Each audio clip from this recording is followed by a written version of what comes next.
See this necklace? My mother gave it to me. The Fire Nation took my mother away from me.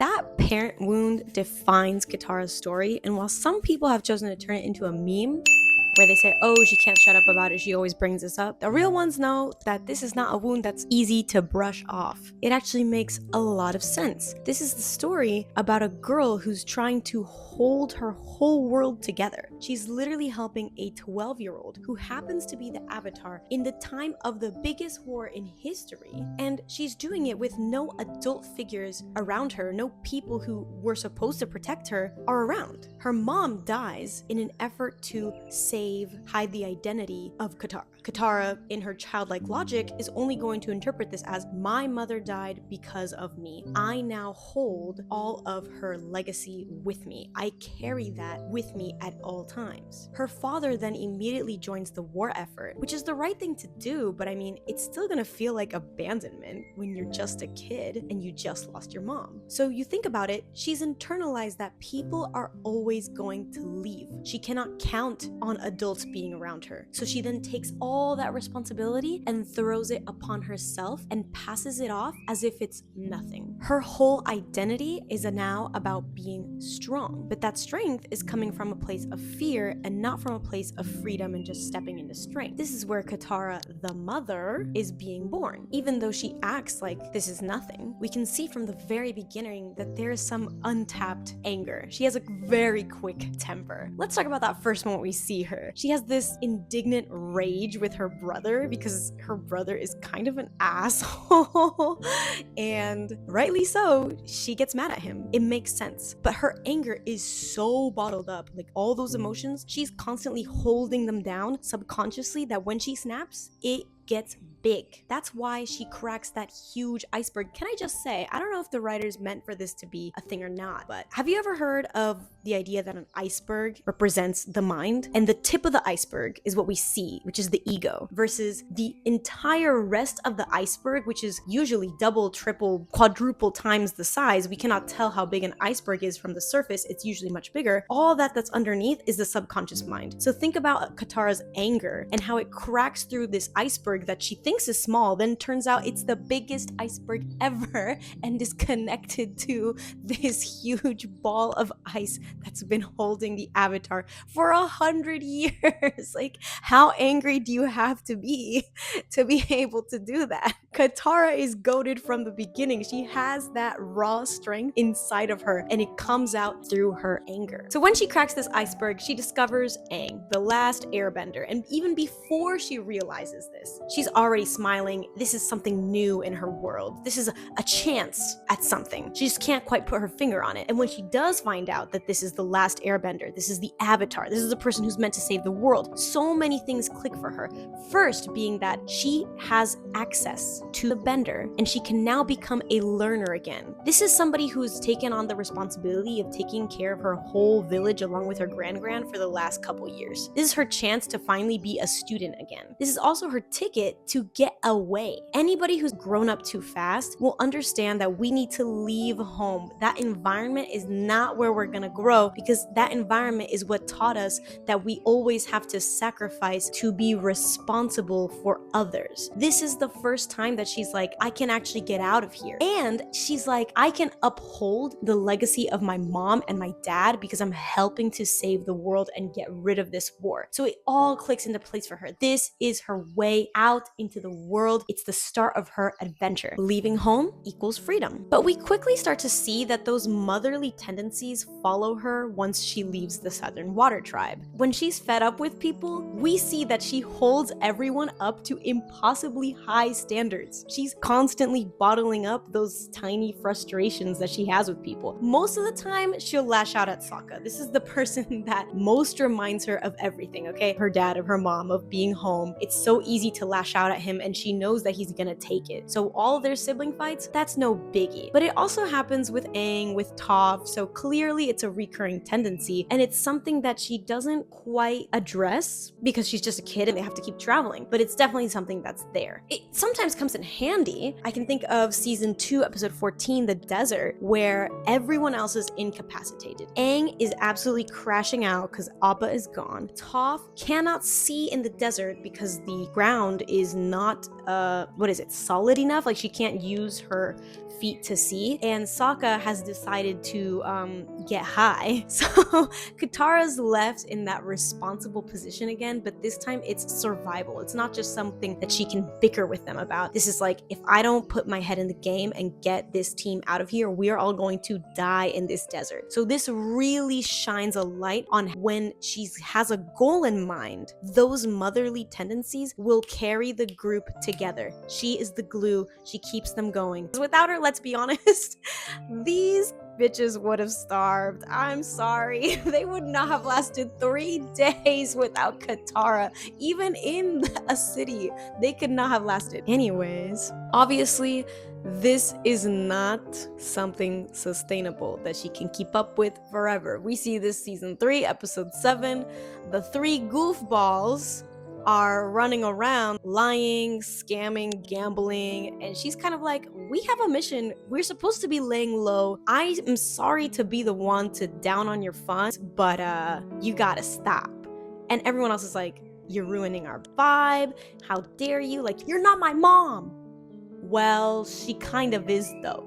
And even Sokka admits this. He's like, well, ever since mom died, this is the only person who shows up as a motherly figure. I can only see her face when I think of my mom. She's really filled in a role here. And she even fills that in with everybody else around her. It's not just her sibling. It speaks to this big thing that I see with parental wounds in people, including myself. We want to love. I think we are the most loving people on earth because of the absence of love. Does that make sense, everybody? You want to love, but you're afraid to trust. This shapes all of Katara's relationships, particularly with men. So now, let's get into the love interests. Jet as a love interest for Katara becomes a main focal point of season 1, whether or not the time was long. She falls for his strength and leadership. That is a mirror to her. He's also broken. He lost his mother. That is a mirror to her. Because Jet's gonna blow up the dam. What? No, that would destroy the town. Jet wouldn't do that. But then she's beyond her because she finds out that he lied and betrayed her, and he was willing to go the lengths of violence to justify the ends with the means. Think about what the Fire Nation did to your mother. We can't let them do that to anyone else ever again. I want you to understand me, Katara. Why, Jet? I can't believe I trusted you. You lied to me. You're sick and I trusted you. And she knows that her morals don't align with that. This is not the same as her dad's quote-unquote abandonment by leaving the war effort, but it's striking the same chord, and that's because Jet is a projection. Strong, protective, broken, and his betrayal cuts deeper than it should because it confirms that people always leave and disappoint me. That's why she cries as she has to restrain him. And we have Aang, obviously her main love interest and the one that she ends up with in the end. But I'll point out something that did give me a little bit of discomfort as I observed their relationship. From Katara's perspective, she very much slips into a mother role with him almost too easily. She takes care of him and embraces him and kind of is always there to help him through those moments where he's about to lose it all. It's actually very healthy, and I love the way that they support each other. But in the beginning, I could have seen it taking a toxic route because of her motherly tendencies just being so overt with Aang. And there is, I think, a really powerful moment between Aang and Katara that reveals that little wound that is just festering inside her heart. Everything okay? We're fine, Dad. I'm Hakoda, Katara and Sokka's father. He knows who you are. I just called you Dad, didn't I? Nice to officially meet you, Chief Hakoda. It's an honor to meet you. Great. Now you guys have finally met, so would you mind giving us a little privacy? Of course. Are you mad at your dad or something? What? Not at all. Why would you say that? In the beginning of season 3, Aang has just woken up after nearly dying at the end of season 2, and he hates himself for it. He's like, I have a responsibility, I have to go do this, and I have to do this alone. He flies off the ship. Katara is so hurt. It's not brave, it's selfish and stupid. We could be helping him, and I know the world needs him, but doesn't he know how much that we need him too? This is another betrayal, abandonment for her. She says, How could you leave us, Dad? I mean, I know we had Gran and she loved us, but we were just so lost without you. and that's her issue with Aang leaving. She feels that same hurt that she felt when her dad left to go join the war. It's bringing up that fear all over again. She also feels the same fear of her mom's death, and she's like, I cannot lose someone so important to me. I cannot be abandoned by someone so important to me. All I want is to support this person, but off they go to do things alone. And while I understand that he needs to fulfill his destiny, I also need him in my life. And she's confused by that. I understand why you left. I really do. And I know that you had to go. So why do I still feel this way? I'm so sad and angry and hurt. Why is she so betrayed and hurt, even if it's with someone that she completely trusts, because she does completely trust Aang? And to examine that, I think the biggest, most important relationship that's not Aang with Katara is Zuko. Fight me if you want. I will be honest. I would love to do a video on Zuko and Katara and why most people that I've met would prefer them to be together. But this is not that video. This is just looking at the interactions that she has with Zuko, and let's examine that fear of betrayal and abandonment. At the end of season 2, she confronts Zuko because Zuko has been trying to capture them for the last 2 seasons, and she sees him as a villain. So she tells him, You're a terrible person, you know that? Always following us, hunting the Avatar, trying to capture the world's last hope for peace? You have no idea what this war has put me through. Me personally. Here's the key. He has just given her an opening because he says, The Fire Nation took my mother away from me.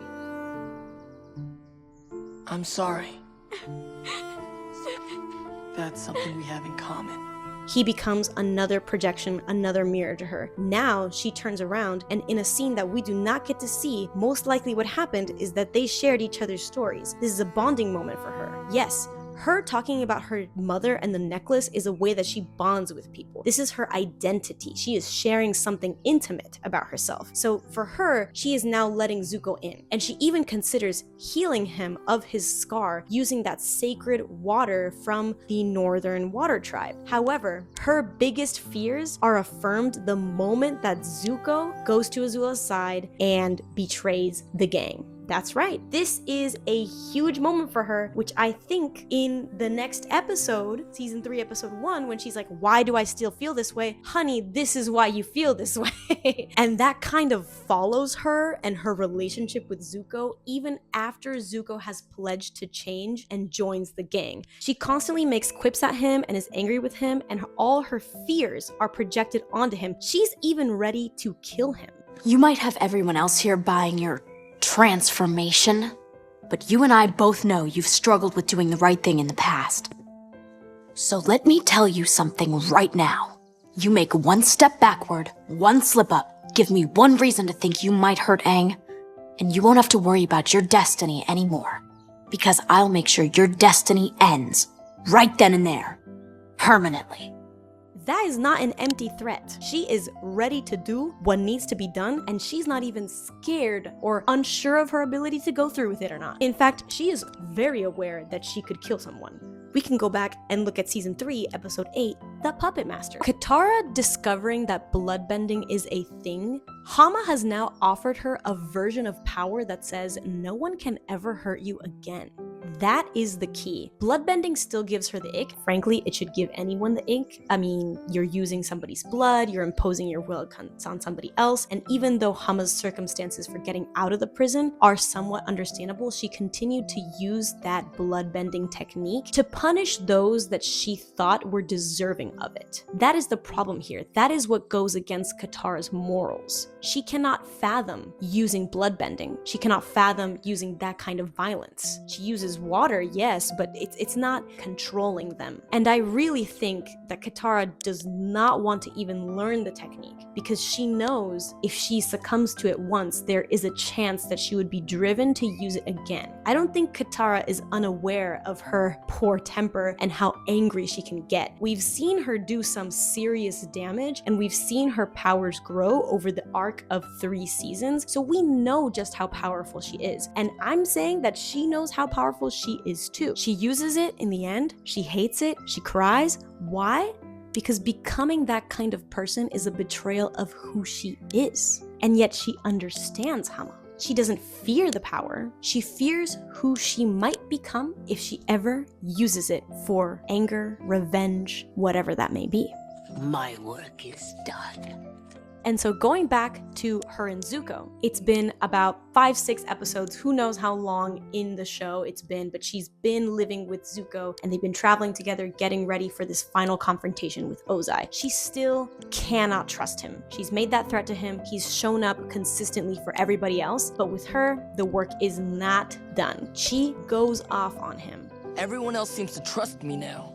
What is it with you? Oh, everyone trusts you now? I was the first person to trust you, remember? You could bring my mother back.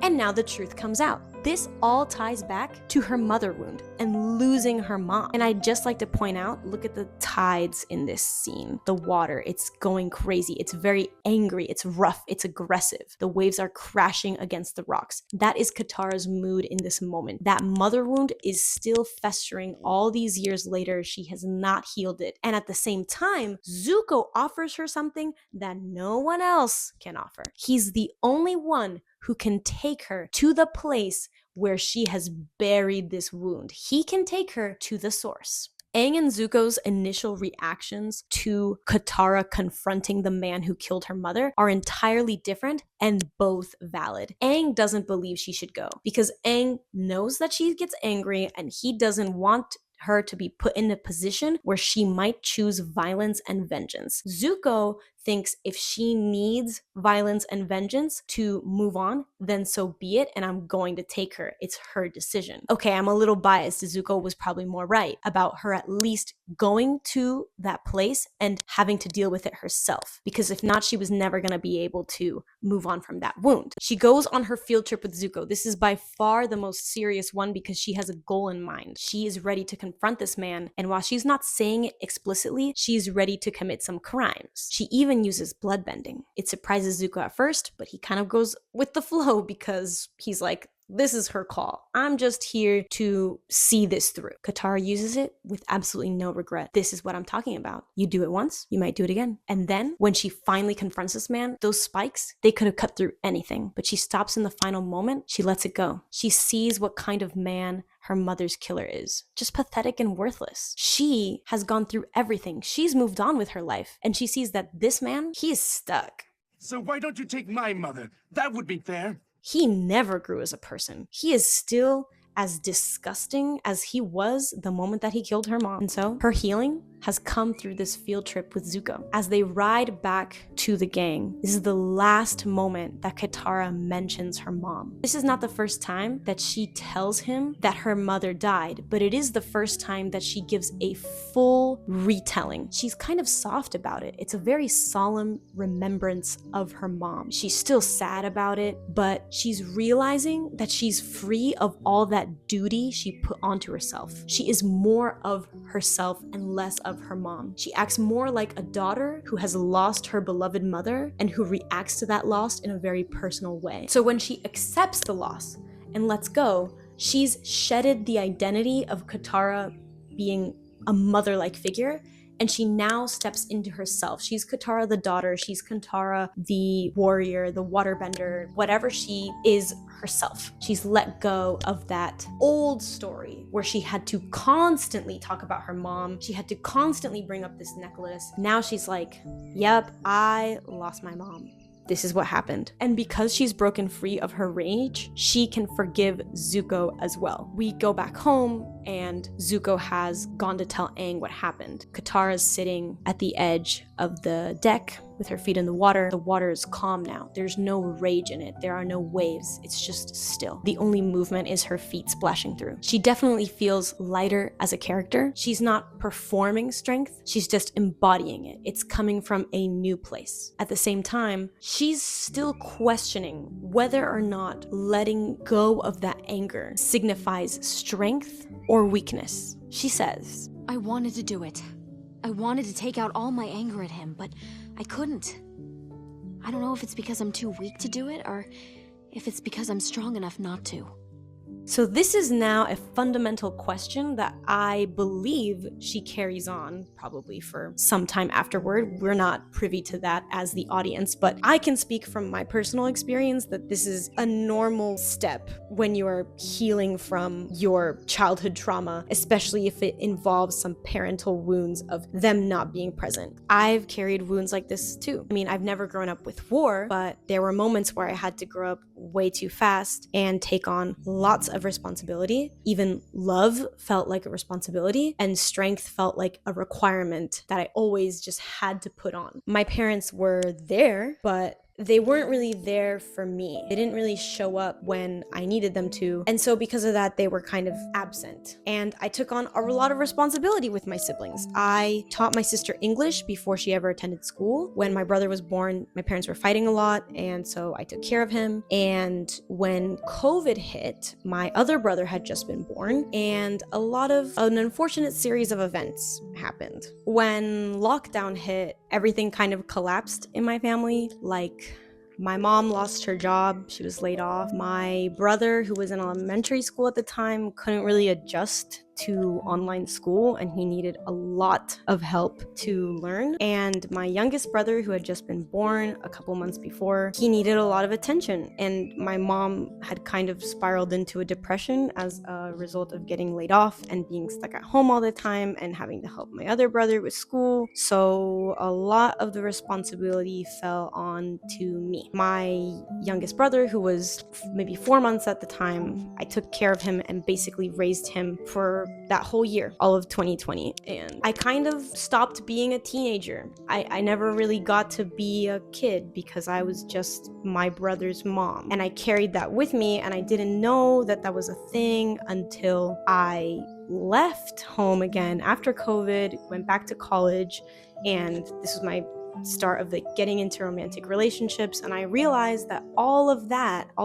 motherly tendencies and always being responsible, always being strong, that was seriously bleeding into all of my relationships with guys. It got to a point where they noticed too that how quickly I could berate them or bicker with them or just push them, and how much my temper was really changing because I could pick fights over nothing. I would get so annoyed so quickly. And really, it was just coming from a place of I always had my armor and my guard up, and I bottled up everything. So the moment that I would snap, it would just come full force, and I just let everything out, like word vomiting. And it just was not nice for anybody.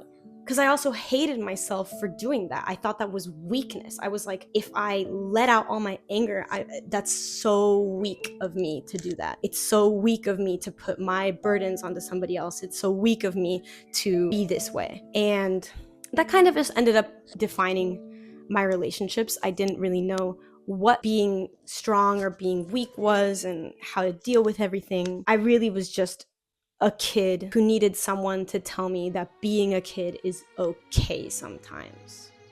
And I don't know, maybe you've been the strong one for a long time, and you've had to put up walls and kind of act like an adult, like a mother, like a father, when in reality there was no one who did that for you. And healing doesn't mean that you give up that strength.